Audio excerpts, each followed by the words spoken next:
আমার একটা কথা মাথার ঢোকে না, এটা আমার লজিকেই লাগে না কোনোখানে। এই যে পুরা পৃথিবী কে সৃষ্টি করছে? সৃষ্টিকর্তা। আমরা হিন্দু ধর্মের মতে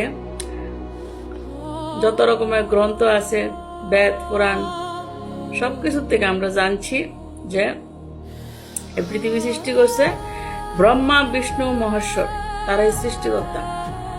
তা আমরা সবাই মানি, এটার উপরে বিশ্বাস করি, চলি, সবকিছু ঠিকঠাক। ঘটনা হয়েছে আমার মাথার ভিতরে ক্যাসাল হয়েছে এটা যে এত বড় পৃথিবীর ভিতরে আরো শত শত কান্ট্রি আছে। এই ব্রহ্মা বিষ্ণু মহেশ্বর ওই কান্ট্রিগুলি যায় না কেরে, ওই দেশে যায় না কেরে, ওই দেশে থাকে না কেরে?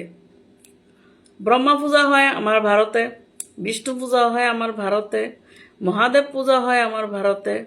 তাহলে বাকি দেশে এই বিষ্ণু পূজা, ব্রহ্মা পূজা, শিব পূজা প্রচার হয়েছে না কেরে? তারা অন্য দেশে যায় না কেরে? তারারে অন্য দেশের তারা স্মরণ করে না কেরে? এটা হচ্ছে আমার প্রশ্ন।